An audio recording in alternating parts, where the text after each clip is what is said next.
Welcome to Sips and Spirits, a podcast for lovers of both alcoholic and spectral spirits. I am your hostess, Chelsea. My co-host, Eric. A little disclaimer before we get started. Facts and stories are presented from various sources, and we make no claims that these tales are true. We just want it to be spooky and interesting. Cocktails and spirits are tasted for the first time during episode recordings, unless noted otherwise. In this case, we were asked to make a very special cocktail for some very special people, and we're going to get into that later, but because we like to taste test our cocktails before we share them, naturally we had to try this cocktail before recording it. If you're watching this, no, there's not 3 cocktails in front of you. You're not seeing double or triple. and we'll get to that. But before we get started, we want to remind you that it's fine to enjoy the spirits, but don't let them possess you. We may be a drinking podcast. I need to talk to the mic, not to the notes. But we strongly encourage that you drink responsibly. As much as we love you enjoying our cocktails, there's never any pressure to consume them. Exactly. So, we did a collaboration for 18 Hertz Arts Collective oh my goodness, excuse me, I'm too sober for this. 18 Hertz Yes. Arts Collective Collaboration. Yes, so they had reached out to us because they're doing a kind of reconnaissance retreat to plan trips in the future at Gettysburg. And they asked us if we happen to have any spooky cocktails that took place in Gettysburg area. Sadly, we didn't, but we were like, if you want us to, we'd be happy to make it. And they were like, that would be awesome. We didn't want to ask because we thought it'd be a little too forward, but here we are. And we're very excited about this collaboration. As of the time you guys are listening to this, they will have already tried, and we're hoping the cocktails were met with positive reviews because we were asked to make both an alcoholic and a non-alcoholic drink so that everyone who was participating in this reconnaissance trip got to enjoy whatever their poison of choice may be. Or not poison. Yes. So if you're wondering, what exactly is the 18 Hertz Art Collective? And I'm going to move my paper here so I can read it a little better while still talking into the mic. So their motto is facilitating creative exploration in liminal and legendary spaces. 18 Hertz Arts Collective provides opportunities for the creative and the curious to transform questions into knowledge and connection. Event participants explore, observe, and record their experiences under the guidance of professional artists, writers, and nature journalers. My apologies. By making science and history accessible through art and narrative, we help our attendees build a richer relationship with themselves and a deeper understanding of the world around them. And then their mission is that it's a fundamental part of our mission to personally connect with our participants and the liminal spaces which we work in a manner that fosters active witnessing and respect rather than exploitative tragedy or emphasizing trauma. So the places that they do tend to go to or are trying to get into are places that have some sort of spooky element to them or some sort of haunt adjacent stories attached to them, and they're trying to bring a positive approach to visiting these spaces that aren't just a means of emphasizing the ghost story when there's so much. And I know you guys get tired of hearing me talk about Winchester, but it makes me think a lot about that, where Winchester's really working their team to bring in more of Sarah Winchester into the narrative of the house outside of just the stories of the seances, because she as an individual woman was very interesting and fascinating, especially for her time period. And I think even by today's standards, she'd be very intriguing. And I feel like 18 Hertz kind of is doing that kind of situation, but in other historic places, which sounds really cool. In a time when many historic sites find themselves relying on ghost tours and paranormal investigations to prevent closure or worse, demolition, 18 Hertz Arts Collective provides an additional methodology for interaction with these spaces by encouraging exploration through art and story and the creation of works that share this experience. I should have finished that because that tied in. I've been doing a lot of research, and it was funny. They followed us a while back, and I always look into people who follow us on our social media because I'm just curious, like, why were they brought to ours? And We're then brought to our side. I was like, oh, this sounds so cool. And so I was kind of keeping tabs on them. And then I was so surprised when we got that email in our inbox from them directly. So it's very, very neat to get to connect with them. So some of the events and programs that they're working on right now. So it sounds so neat. And I know I'm not doing it justice, but I'd highly recommend you guys go and check out their website. I'm going to put it here in our show notes. I'm going to put it up on the screen somewhere. And again, they're called 18 Hertz HZ Arts Collective, and they are a nonprofit organization that are trying to build this relationship with these historic places. And they asked us to design a cocktail for Gettysburg. Gettysburg, yay! Yeah. So anything before I jump into the cocktail, or shall we toast this bad boy? Let's toast this bad boy. I need to hydrate. I mean. All right, so cheers. We don't have to do it in front of them.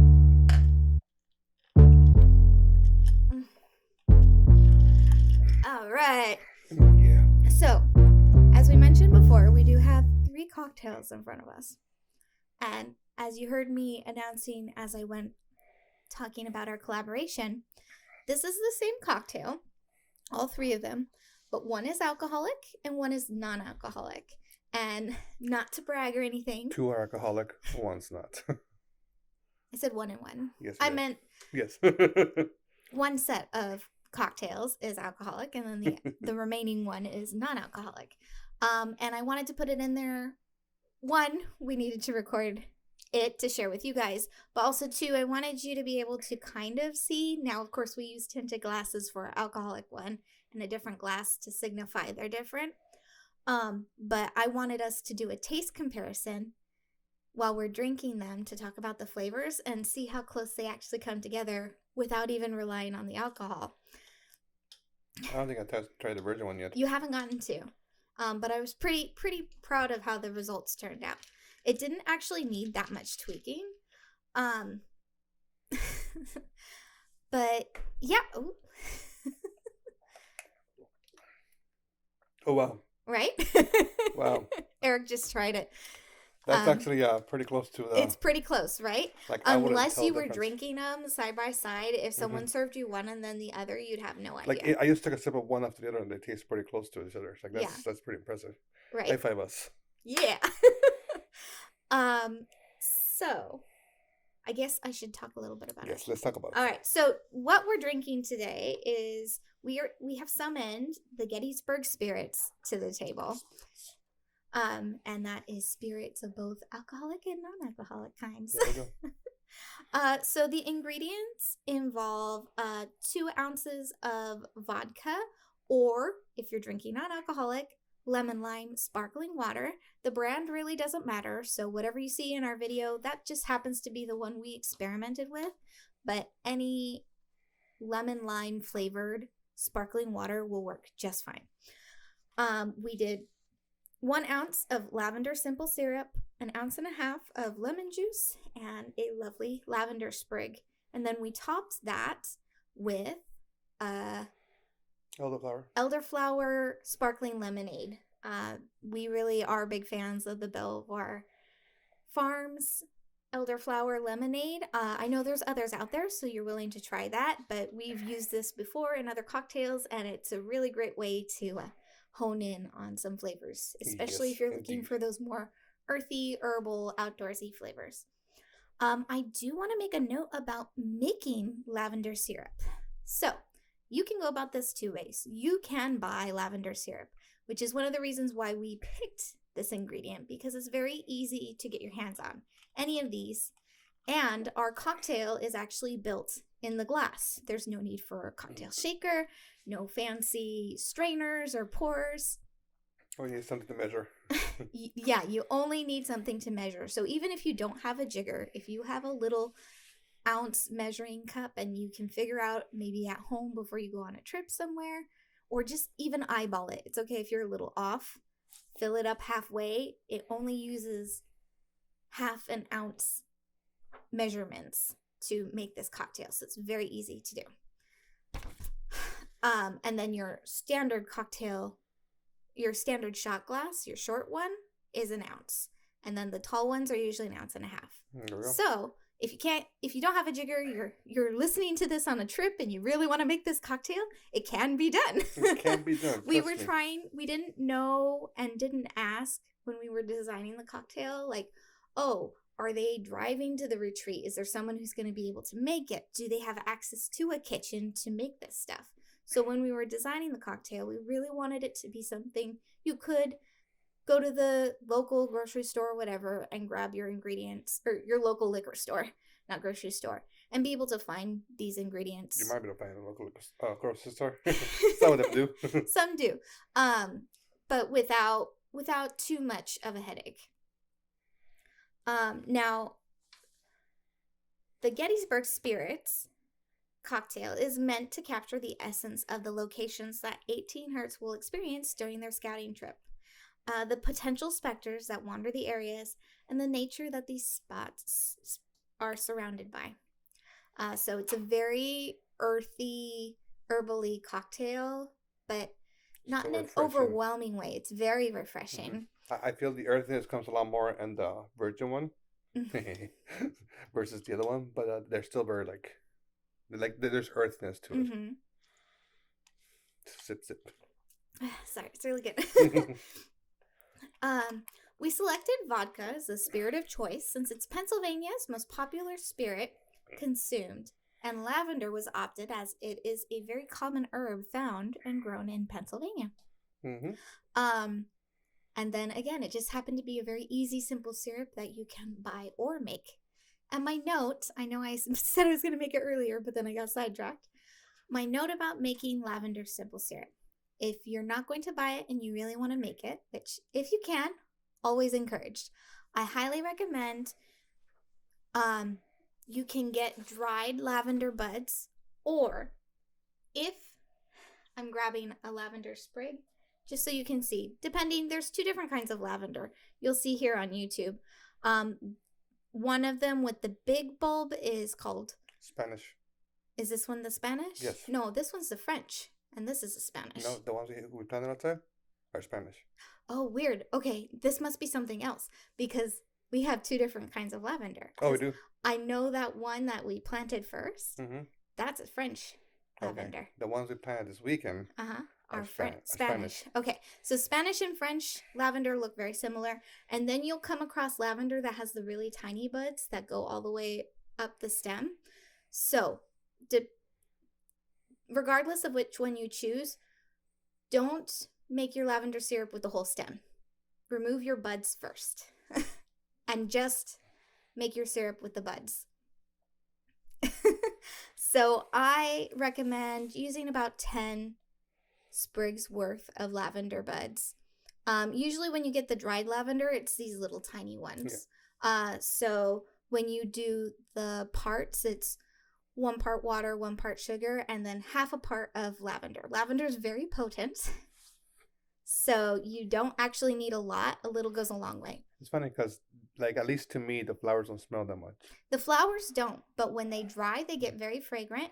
And the essential oils, I feel, are very strong. Okay, cool. It's amazing how the oil in this flower is very strong. Syrup tastes differently from with these ones, the big bud ones versus small bud ones. Well, so when I made the second batch of this, it was with these ones. Oh, okay. And it tastes the same. Yeah. So it really doesn't matter which. I take it back. I got to really experiment with this one, which is fun. We got to try a bunch of new stuff. Because usually most herbs, even though they may look just a little bit different, this having the single bud versus the multiple little buds can be quite different. So yeah. Yes, more lavender notes. Yes, I do. Sorry, I'm getting too excited, and I'm like, I want to drink it too. Drink. So our vodka we used is the Greenhouse vodka. We've used them before for other cocktails, but any non-flavored vodka should work well in this cocktail, which is another reason we chose vodka. If it's not flavored and it's not like some specialty fancy vodka, just your standard, what do you call that? Standard shelf? Your lower shelf vodka, it's fine. So also a very inexpensive cocktail to make on the go. Lavender symbolizes silence, serenity, and calmness, which feels like the vibe we're hoping that 18 Hertz wants to capture while out during the day doing their experiments in their locations. Lavender is also said to aid in sleep and provide protection from bad dreams, which I felt was so appropriate because, you're visiting these supposed haunted places. Sometimes you can't help but work yourself up and bring back a little bit of negative energy, whether that's from the place or just yourself psyching yourself out. yourself.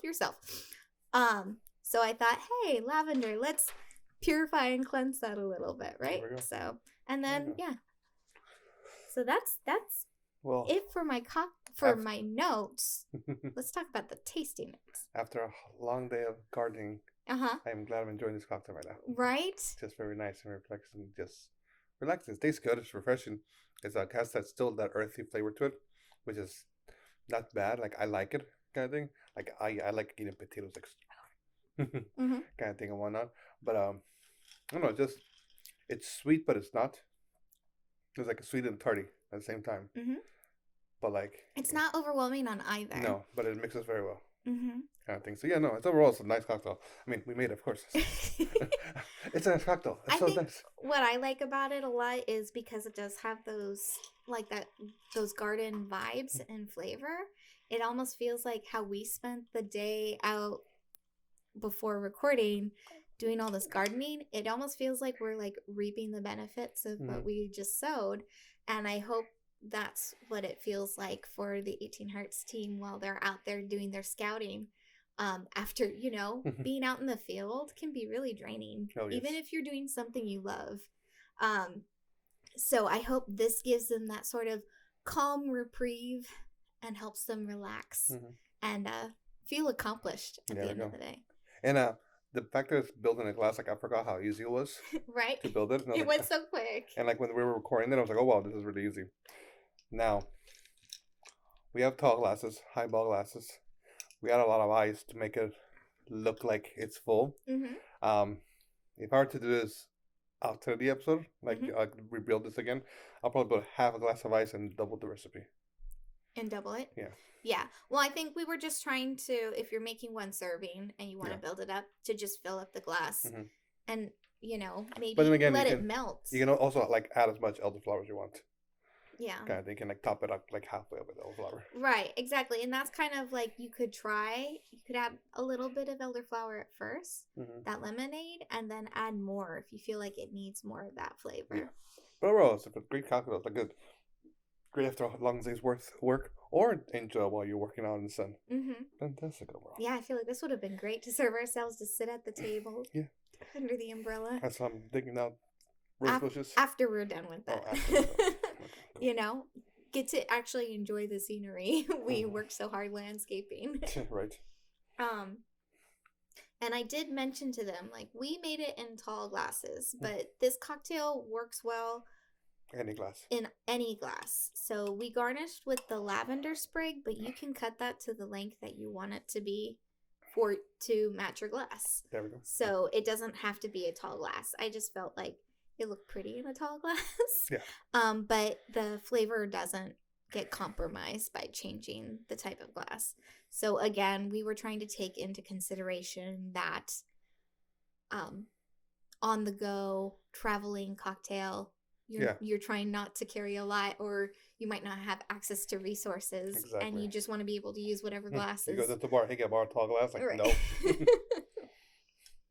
Anyway, fantastic. But yeah, so, and if you guys are curious to try this cocktail, if we sold you on it yet, you can find it on our website. there's a little page called Cocktails. You click on that, and you can find all the recipes we've ever made. There we go. And you'll find both the alcoholic and non-alcoholic recipes for this. Right there, ready to go. Yep. And then you click on the image, and you get a printable version of it to add to your recipe book. There we go. Yay. Yay. And that's it for me. That's it. Did I gab enough? No, not enough. I mean, too long. Okie dokie. Okay, My sorry. turn. I had to get off my feet. You get off your feet. Magic. Look, you got taller. Oh. This string helps you grow. Unlike Red Bull, it gives you wings. Okay. So, I'm going to give you a choice. Okay. Okay? Because this batch of episodes, we've been doing Chelsea's Survival Guide. Okay. Okay? So, we can do that, or we can go do our classic Would You Rather for this episode. I've been really liking the Chelsea Survival Guide. Chelsea Survival Guide? Yeah, let's do it. Chelsea Survival Guide. Okay. In the spirit of Gettysburg, what is Chelsea's Survival Guide to a hunting Confederate soldier? Or soldier of war, that's not a Confederate. A hunting of a soldier at war. When I wrote this down, I was thinking of the Winchester movie. Mm-hmm. And you know, the boy who came and hunted the Winchester family. So, what is Chelsea's Survival Guide to a military soldier? Huh. I don't know. Oh my gosh. I'm like, what do you usually like? Salt? Yes. Salt. Is that what you do? Salt, I don't know, for the spirits? Too much supernatural. I'm like, you make a circle of salt. 13 nails.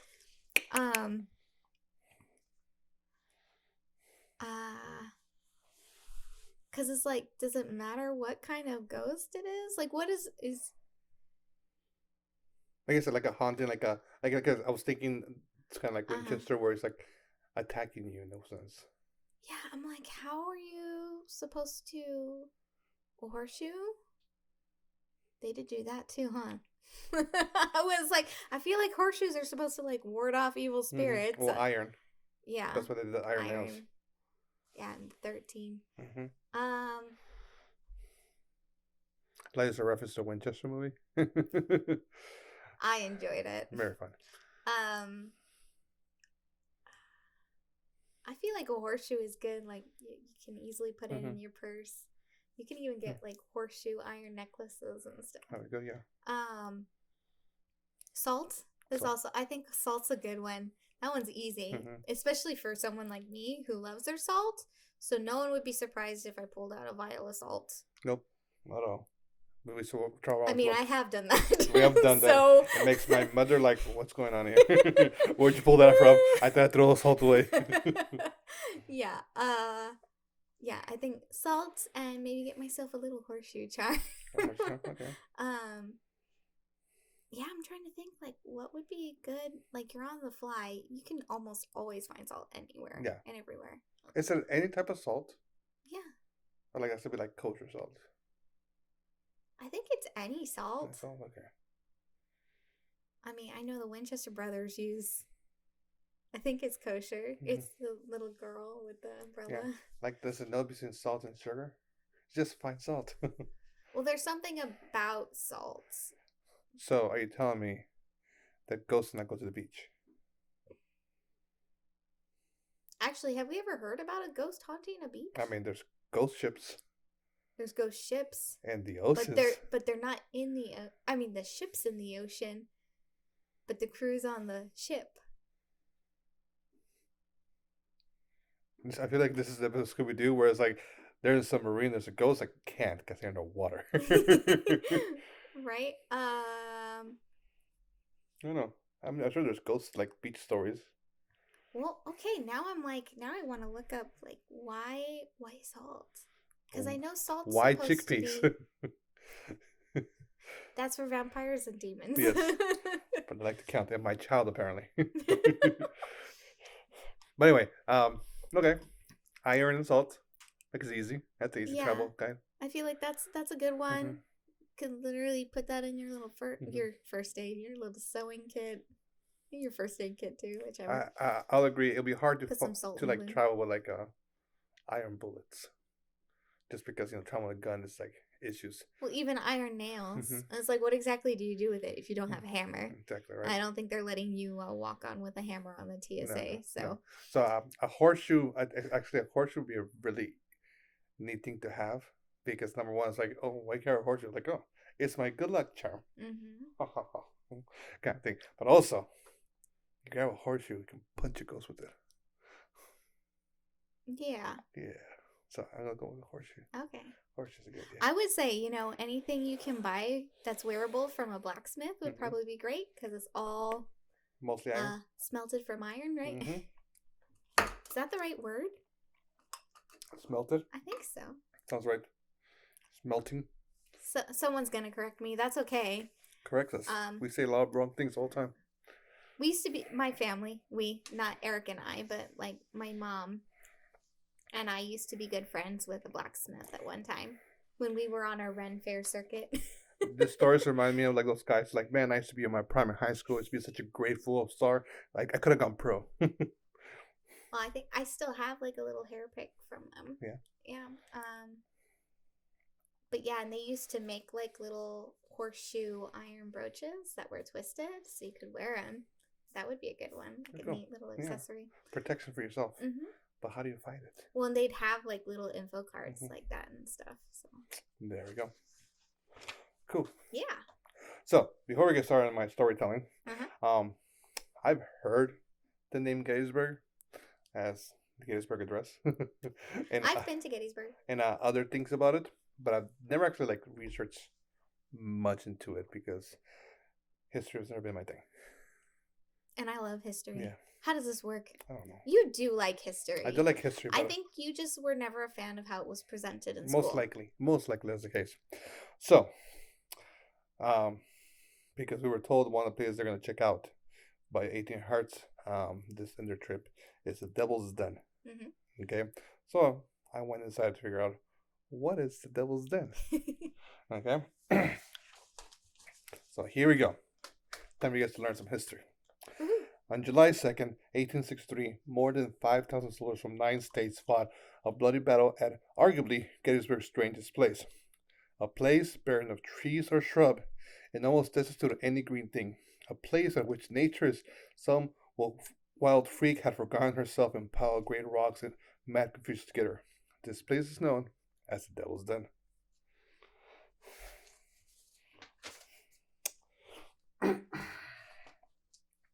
On that day, Union 3rd Corps Commander Major General Daniel Sickles was unsatisfied with the position assigned to him and moved his corps forward as Southern forces were moving into the position on Warfield Ridge directly opposite of their enemy. Confederate Major General John Bell Hood's troops had just endured an exhausting march to get their position on one of the hottest days of the summer. After a 20-minute bombardment, thousands of rebels advanced over the terrible terrain of Gettysburg Hill, a mile-wide swath of indigenous boulders that increased fourfold the difficulty of advances. Their progress was further hampered by Yankee sharpshooters, artillery fires, and regiments lacking concert of actions. Hood's line was jagged and partially broken even before the true fight began. More than 3,100 Southerners soon slammed into 2,400 Northerners around Devil's Den in the first substantial fighting on Gettysburg's second day. The Union line atop of below the Devil's Den ridge, known then as Hook's Ridge, braced for an onslaught.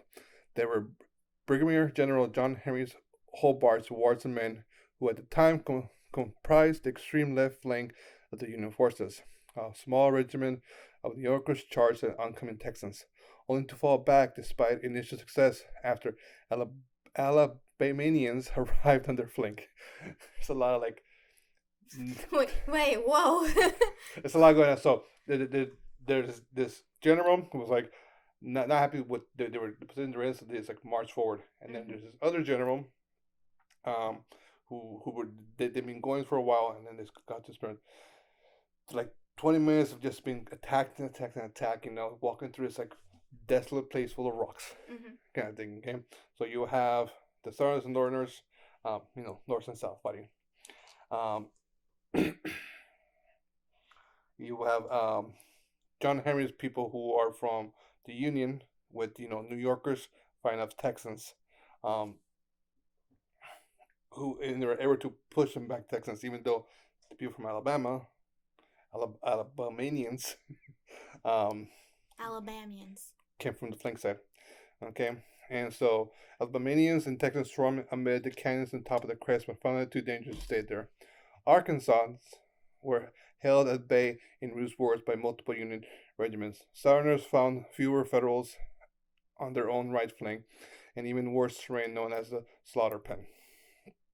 Brigadier General Henry Benning's Georgian arrived and bolstered at the Southern line. Soldiers from the four northern states arrived and were repositioned, but the Southern attack was too powerful. The Union abandoned Devil's Den, and the Confederates captured the crest, as well as 3 of the canyons. By this time, however, Union forces occupied Little Round Top, a new left flank. The Southerners had gained ground but hadn't broken the main Union line, and the heights looked impregnable. And to them, we wiped the devil in his den, wrote one Alabamian, but Round Top ran up too much towards the heavens.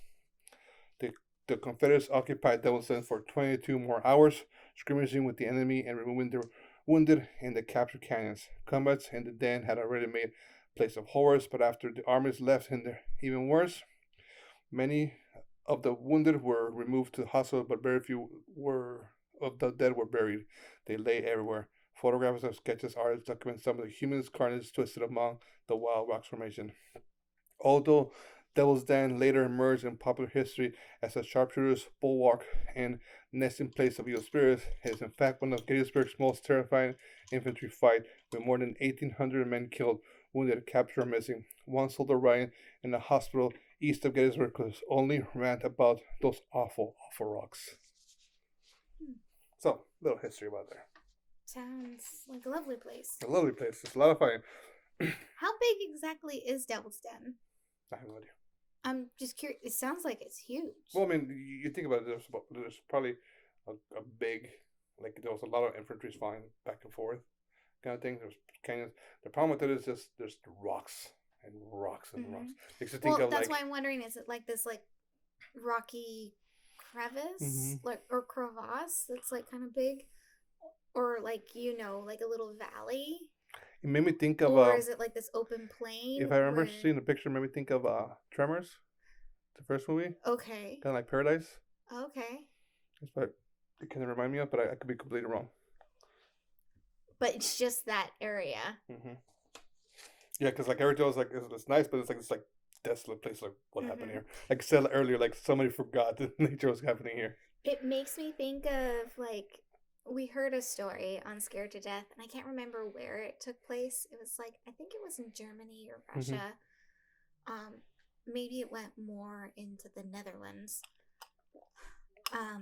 But it was like, it's surrounded by forest, like gorgeous forest, but then there's this area, like this round area where nothing grows but grass. Yeah. There's no trees or anything. It made me think of that, only like even more desolate. Yeah. And it's like, I think that's so interesting that there's these places where there's just like nothing where it shouldn't be. It should be thriving. And then the worst part about it, besides that nothing there, is the silence. Ooh, that you hear. Eerie. And like and places like that in forest, it gets silent. Like you don't hear things.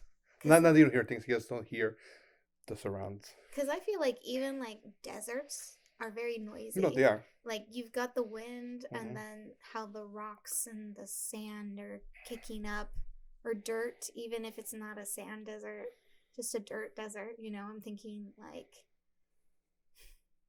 a California desert. Yeah. What's that called? You have noise. It's not this like no. You have you have ambient noise. You have nature out there, but in these places, like in the story we were talking about, when they got to that point, the couple in the store realized there's no noise here. Kind of thing. It's just like we hear our footsteps, but there's no like trees, wind, nothing. And what were the numbers? I got the 24. Usually so total is 50,000 or 5,000. Southerners. How many Southerners were there? 16. One's 24, one's 16. So it was 16 south to 24 north. So the south were already like outnumbered, like you said, by like 5,000. No, sorry. 31 Southerners, 24 Northerners. 31. Yeah. Where did I get 16 But from? then who was struggling more? Sounded like the Southerners. The Southerners were struggling more, and then they came up, and then they lost again. Okay. After 22 hours. Interesting. So, let's hear about some ghost stories. Yeah, let's get some ghosts. So, a couple hunters who allegedly got lost near Devil's Den. While searching for their way out, they saw an apparition standing on one of the largest boulders. The figure began pointing to a specific area that, lo and behold, wound up being the way out that the men were trying to find. When the men turned around to thank the person, he had vanished in thin air. Throughout the years, a shoeless entity has been known to approach tourists with helpful advice as to where they need to go. As to where they need to go. Though thought to be the spirit of a Confederate Texan soldier, this ghost has been captured in photographs going as far back as 1970s. He even showed up in pictures that didn't detect him when it initially snapped. In that story that appears to validate the shoeless ghost, a woman that had one day gotten lost as she traveled to the laden land. She began nervously looking for a way out, just as the hunters from earlier had done all those years prior.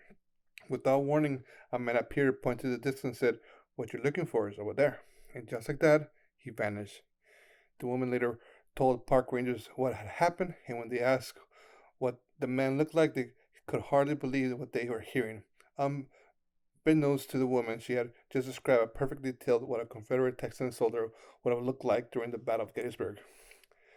Not to be confused with the famous Marvel comic character, the poltergeist known as Ghost Rider, is known as a wandering near the den. He will materialize instantaneously, accompanied by a sound of gunfire and shouting. He will then vanish as quickly as he appeared, leaving few clues to his true identity. So, not all the A helpful ghost. helpful ghosts. I like that. Another chilling story comes from a young woman who was climbing the rocks with her friend as she rounded one of the large boulders and had reached the top up the front of Fuser and grabbed an ankle. Looking down, she saw a young man in a civilian era uniform. Screaming, she looked up at her friend, but as quickly as she yelled for help, the entity had disappeared. Scouring the area, no one was around who even remotely fit the description of who she saw. Not so Not so fun. friendly ghost. Not so Questionable fun. ghost. Questionable ghost. Hmm. Kind of thing.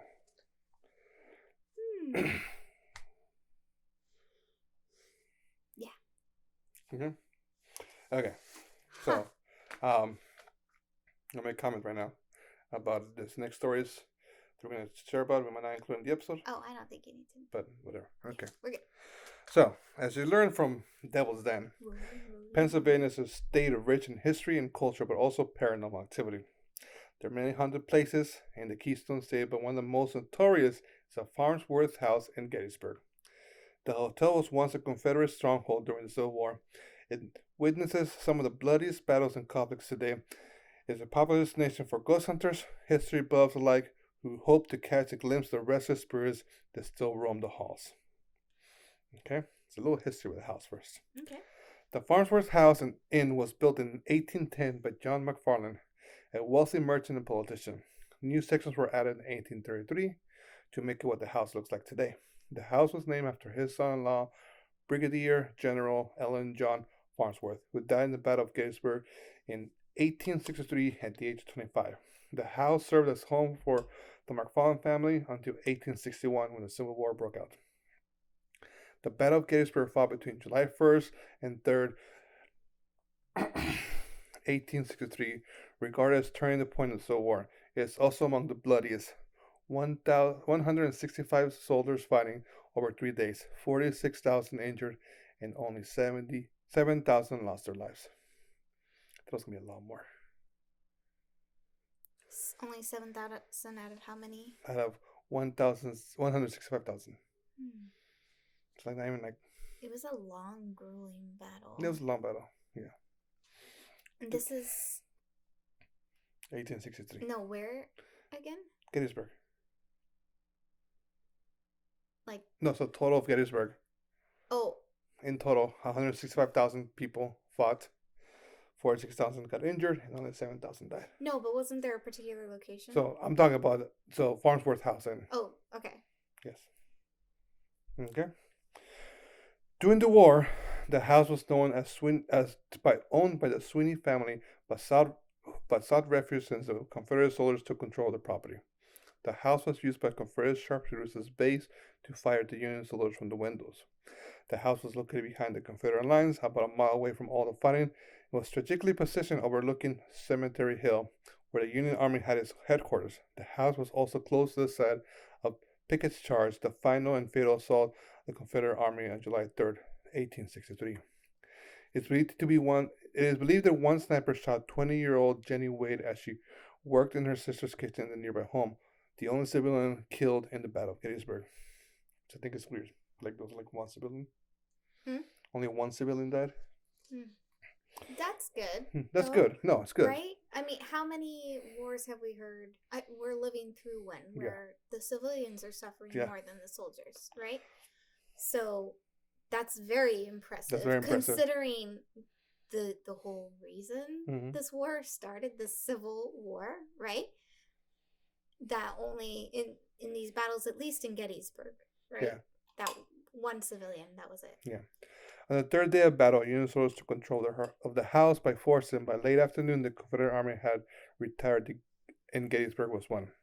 As for a sniper who shot Jenny Wade, it is said that their spirit haunts the attic of the building they possess. The house was riddled with bullets during the war, and some of them can still be seen embedded in the walls. The house also suffered damage from artillery fire and was hit by cannons that tore through the roof and landed in the attic. The house was witness to horrors of war and the death of many soldiers on both sides. Okay. This gets to the hauntings now. Okay. In the Farnsworth house? In the Farnsworth house. After the war, the house was sold to various owners and eventually became a hotel in 1972. The Schultz family, who owned the property, say there are 16 spirits that currently occupy the residence. The hotel has been the site of numerous reports of paranormal activity, ranging from mild to terrifying. Some of the most common experiences include hearing footsteps, voices, gunshots, and cannon fire, especially at night. Seeing apparitions of soldiers, women, children, and animals, both inside and outside the house. Feeling cold spots, breezes, touches, and tugs, as if someone or something is trying to get your attention. Smell of tobacco, perfume, food, and blood, as if the house is still alive with the past occupants. Having objects move, disappear, or appear out of nowhere, such as coins, jewelry, books, and toys. Witnessing electrical malfunctions such as flickering, TVs turning off and on, and ringers with no one on the other side. When I heard this list, I was like, this sounds like every. Like, you're just saying all the things. Your typical haunting, like, right? you're just saying all the things. Like, you just have all this covering. So it's like, everything happens here. That's a lot of spirits. 16 spirits. Yeah. Some of the most haunted rooms in hotels are the Mark Fallen room, where guests have seen women in a white dress sitting in the bed and heard a baby cry in the closet. The Sarah Black room, where the guests have felt the presence of watching them from a corner and heard a woman humming a lullaby. The Eisenhower room, where the guests have encountered a soldier in a gray uniform who suddenly speaks to them and salutes them. The Jeremy room, where guests have been awakened by a loud bang and seen a young boy run across the room. And the Garrett room, where the guests have been scared by dark figures that lurks in the shadows and felt heavy pressure on their chest. Lovely.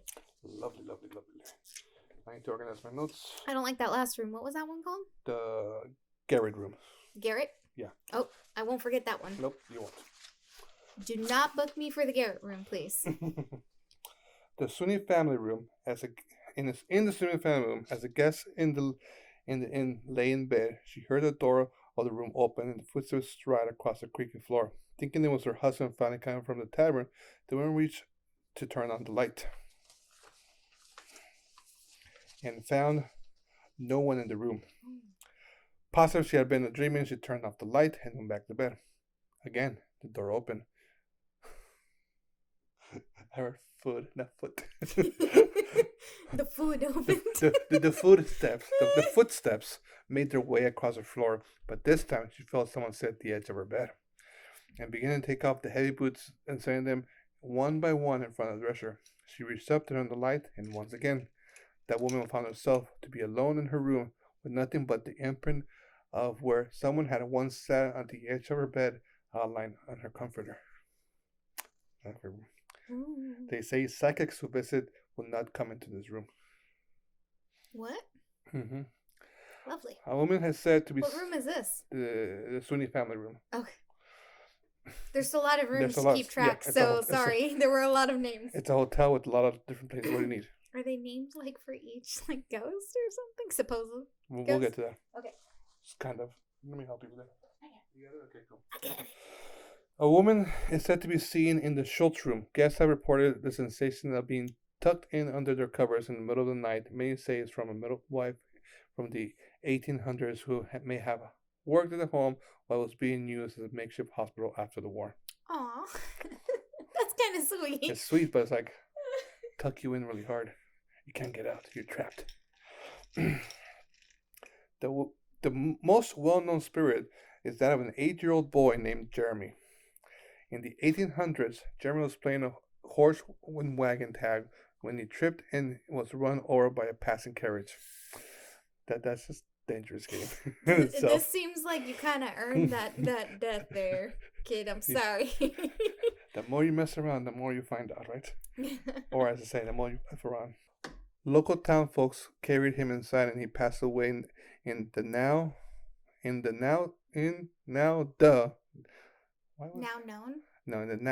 the Sarah Black room, named after the previous owner of the home. People believe that Jeremy is very active but benevolent ghost, mostly known for his playfulness. A guest has filmed the little boy rolling a marble to what appeared to be no one, only to have it roll back perfectly every time, despite no physical reason for it to return. No, thank you. A different guest claims to have captured Jeremy's person's face in a small mirror in the bathroom, which according to the story is the exact location where Jeremy's died. The most haunted part of the building might be the cellar. During the Civil War was turned into a temporary field hospital to treat those wounded in battle. The makeshift place would witness countless of deaths and injuries throughout the harrowing days and weeks to follow. In the basement, there's a door with a cross painted on it. Painted on it by famed investigator Lorraine Warren. The owner of the building claimed the door is said to be trapping a dark entity behind it.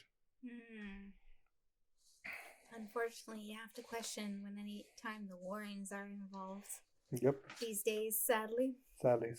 But interesting. I didn't know the Warrens were involved in this. So Ryan and Shane from the Watchers went to and I got a lot of my notes from their episodes, kind of thing and whatnot. And they went downstairs and they opened the door. In the proper Ryan and Shane went away. Kind of thing. It played out like the normal way, yeah. That kind of thing and whatnot. It was entertaining. It was a lot of history in there, but a lot of interesting things. Like you go to these places, you go to these hotels. We talked about being in Winchester, and you have this. I don't want to say like a fairy tale view to a Winchester. You have this like whimsical, like view to it, kind of thing. And I go there. It's like it's a cool place. It's interesting, and just experiencing those things and like hearing the ghost stories that people say. It's like, it's like like a little like, do you make yourself see because you believe, or do you believe because you saw something, kind of thing and whatnot. So same things here. You hear the stories of this place, all these hauntings and stuff, and all these situations and whatnot. And it's like you bring those devices out. Sorry, I thought I heard something under my chair. I thought it was a cat, and I looked down, and I thought I saw something. Creepy. But there's nothing there. But you bring these devices, you bring these things, and like you start. Do you shape your mind to try to understand what the device say, or do you actually hear those things, kind of thing, and whatnot? And it's interesting and whatnot. Like I wouldn't mind checking either this place out, the Devil's Den, or this farmhouse. I mean, I feel like technology malfunctions all the time, and if we've learned one thing from this podcast is there's nothing truer. Like how many times have our cameras died on us, or our battery on our interface didn't work out? The name escapes me, but what's the Robert? There you go, Robert the doll. Oh, In it's not in Technology is not as reliable as people think. It's not in that place where. There's like this museum. It's not in Savannah, but it's close to Savannah. Mm-hmm. It's like south of Savannah, I think, like more towards Florida. And there's stories of people say who, if you don't ask Robert for permission to take a picture, And you take a picture, your phone stops working until you apologize to Robert. And as soon as he apologizes, the phone magically works again, kind of thing. And so it's really interesting, the whole like technology aspect of bringing that, especially the more technological we get and advances, the more it's like, is this reliable or is this like, makes you think of Ghostbusters. Because like, they created technology to stop ghosts and detect ghosts, kind of thing. But it's like, and now we have like an iPhone where, we can do like VR experiences, kind of thing. And it's like, can we see ghosts? Or or do they still like have that, they get close and the lights flicker when the yellow-eyed demon shows up? Right. Interesting. Oh man, I was gonna like follow with something. Oh yes. So I would love, honestly, I know I'm such a scaredy cat. I'd love to go to a haunted place, but my problem is I would doubt I had the experience unless I went not knowing it was a haunted place. Then I would give it some credit. Does that make sense? Makes perfect sense. Because, and I had this conversation with a friend not too long ago, because she's been sharing on her Instagram how like she's been talking about her workplace and it's haunted, and she's got some very cool and amazing stories that she's been sharing about it. Your workplace was haunted, or is haunted. Yeah, but I was like, and she's like, there's this like one staircase that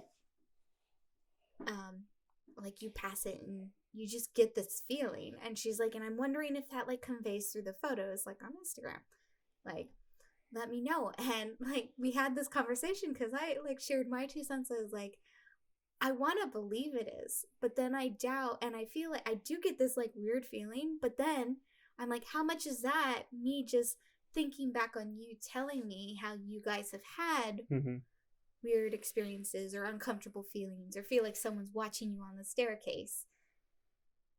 How much of that is playing into my mind versus me actually experiencing this? So what we do, right? is we open up a couple bottles of wine, and then you go to a haunted place and we're like, let's see if this is real. Because I was like, it'd be interesting to experiment and see, like, just randomly posting without any heads up and see if people like respond like, hey, what was with that staircase? It was really weird and creepy. But at the same time, for anyone that potentially might have some sort of mediumship treacherous ability, you also want to give them a heads up so they can skip past it if they're worried about feeling some sort of energy, right? It's like a double-edged sword. Yeah, no, it's because you want to be respectful, because I do believe people have that, because I am a firm believer that we're energy beings, and there are certain things, even if there's no entity, I think there can be an energy, a negative energy left behind that can affect us. And I've talked before about how I had that experience in my aunt's house. I don't think her house is haunted, but there are certain areas where I've gotten dizzy and it feels really weird. I mean, I told that story about it when I went down in LA area when some friend took me to their house was trying to sell, and so it's like we went to the house, like nope. Right. So regardless of if there's actually something there, that energy can still be detrimental enough. Yeah. So it's a weird game to play and experiment with. 100%. A challenging game, I should say. Yeah. No, it's definitely, yeah. And like I said, like, like watching Shane and Ryan, like, to their episode and seeing the things happen, it's like, did they actually, I mean, we saw it when they did their Winchester episode, right? It's like, did things actually say things, or what did they just like? That one was hard, like the newest one. Like, I've seen them visit before. I think the 3rd time they did one as like celebrating the 100-year. And I don't know, maybe it's just their formats changed. I'm not as attached to it. And I get they had to do that because they're no longer with BuzzFeed. But this last time we were watching it, and for a good chunk of it, I just was like kind of rolling my eyes. I was like, this feels a little too dramatized, for lack of better words. And I'm sure like people would feel that way watching me play a video game or watching a horror movie. No, yeah. Like, you can't really be reacting this way. And it's like, no, it's genuine fear. But it felt, I don't know. underwhelming and a little more forced No, than other times they've done what I'm it. trying to say is like, you know, you see those ghost shows, you see those Mm-hmm. people, you know, you see people who like real people who like, Yeah. you know, versus actors kind of thing to go to this place. It's like, are they like those audios that like, you know, that you know you hear certain things and then like you say, oh, this is access like blueberries, but then like you said, but now it's saying like the audio hasn't changed, but now it's saying like red raspberries or something Uh-huh. kind of thing. Not that example, but Right, right. No, I you get know, what you're and saying. it's like so like is that your mind playing tricks or just getting manipulated to that, or is it like actual experiences kind of thing? Mm-hmm. You know, like I said, I I believe, you know, there's ghosts out there kind of thing. You know, I would like to believe that I've had experiences with them and whatnot. And yeah, I don't know, interesting. Let's go hunt the places. Mm-hmm. Just one Well, Santa our friend Senior Scary says he can hook us up too. Oh, cool. Let's go hunting. What's in Where your he scary? works. Oh, look at that. But yeah, some pretty good spooky Mhm. stories. I love the there's a good balance of like, yeah, we've got some benevolent, friendly, playful ones and some you like I was worried you were gonna talk more about the Garrett room because honestly that sounds like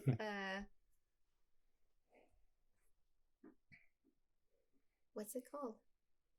Sleep paralysis Sleep demon sitting paralysis. on Yeah. your chest there staring.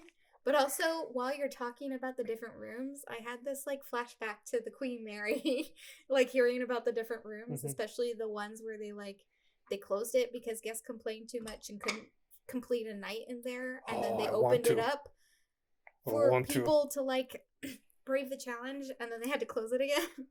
Come on, Queen Mary's. Let me challenge. God,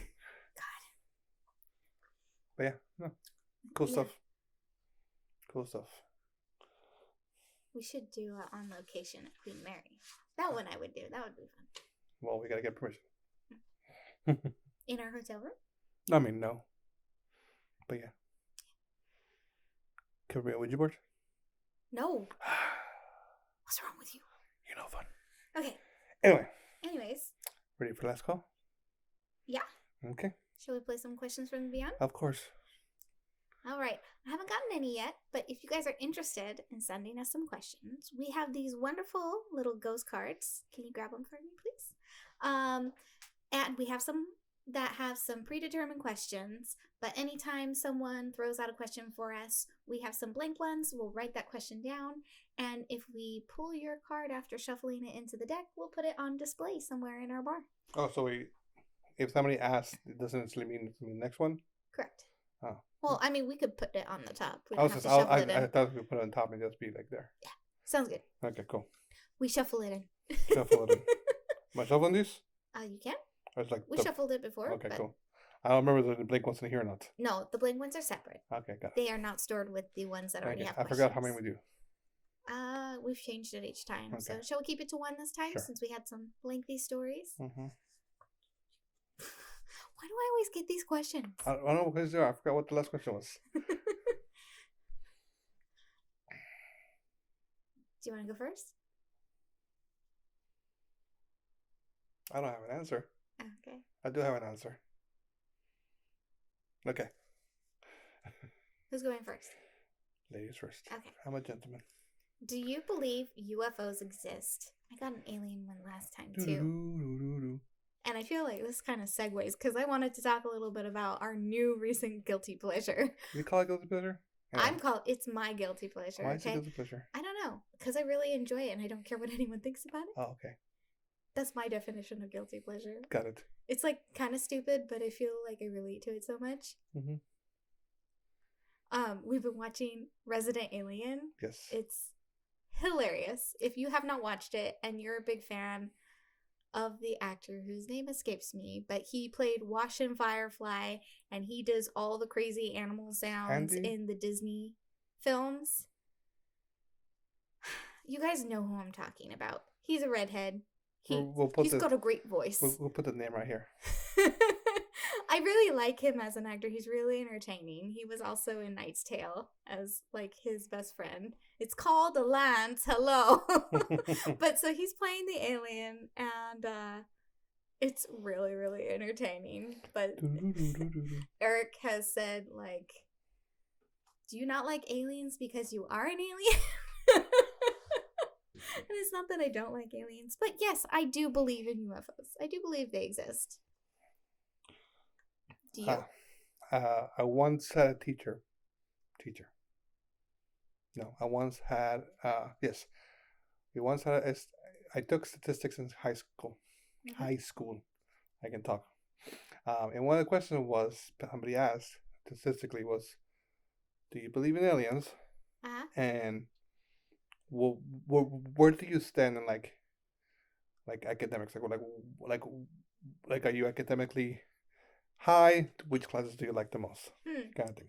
So the question was, who believes in aliens? Mm-hmm. And in this person's survey, people who were more mathematically science inclined believed in aliens, and those who were literaturely inclined did not.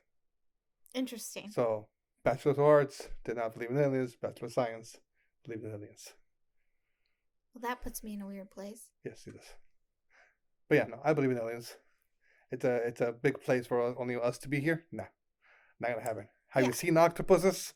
They're fantastic creatures. Mm-hmm. That's who the aliens are talking to first. Yes. Or at least some other creature than us. Yeah. Okay. We're not top on the communication list. I may be top of the food chain, but we're not top of the communication list. No. My question is, yes. What is your current guilty pleasure? Oh my god. I did not see your card, I swear. So, but actually, mine is different. That wouldn't have been my answer. No, it wouldn't be your answer. My current guilty pleasure, and I don't know why, I was fascinated by it, and some of you guys are, please let me know. Pimple popping videos. Ew. They're gross to extreme. Guys. And this is gonna come out really weird. I didn't have like super bad acne. Growing up, like I had pimples and stuff, but it wasn't too bad. My brother had it a lot worse than I did and whatnot. And I don't know, it's just like it fascinates, just like the whole like aspect of it kind of thing. You know, and I had a cyst in my back before, and seeing cysts remove, gross. Oh, like I don't know how my stomach's not turning when I'm watching them, but I'm like just staring like, well, how is this gonna come out? And like, and what annoys me the most is I watch people's like, why don't you get that one instead of like this little tiny ones? Get the big ones so you can see all the ooze come out. Yeah, that's my guilty pleasure. So, I don't like watching people pop pimples, but I do like popping them. Oh, I love popping pimples. Yeah, I love when you pop my pimples. Yeah, I like popping them for myself, but I also like helping people with them. I don't know why, but I don't like watching people pop them. No, that's weird. Because they're usually like, they're really bad cases. And well, I mean, the ones you see on the internet are like extreme cases kind of thing. Yeah, exactly. That's what I'm saying. But still, it's horrible in the middle of the night to turn over and be like, "What are you watching?" He was like, "I don't know. I just can't stop." My guilty pleasure, current guilty pleasure, is a weird double-edged sword. We've been playing Five Nights at Freddy's, and it's like I'm really enjoying it, but also extremely terrified by it. It's so hard to explain. Like, my hands get all clammy. They're like sweaty but cold, and I'm like, my heart is racing. I scream. There have been a couple times where I really had to try hard not to throw the remote. Yeah, please don't. Or controller. Remote. Shows how much of a gamer I am.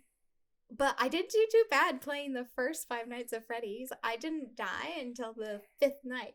Yep. So I got through 4.5 nights, and I got close on that 5th night. I was at 4 o'clock. Mm-hmm. And I think Chica got me. It was horrible. I was like, I'm so close. Or did I run out of power? I don't remember. But it was pretty good. And I was like, for someone who doesn't play games, I feel like I did really good. You did very good. Proud of you. Clap, clap. Five Nights at Freddy's 2 is a different ballpark entirely. Entirely. So I'll give you updates on that later. But yeah, those are fun questions. That's... I think I found some good ones. Yeah. Okay. Okay. Are we ready to thank everyone who's Yes. been listening? So thanks for sipping along with us. We want to keep those spirits flowing. So please be sure to show your support. Oops, sorry.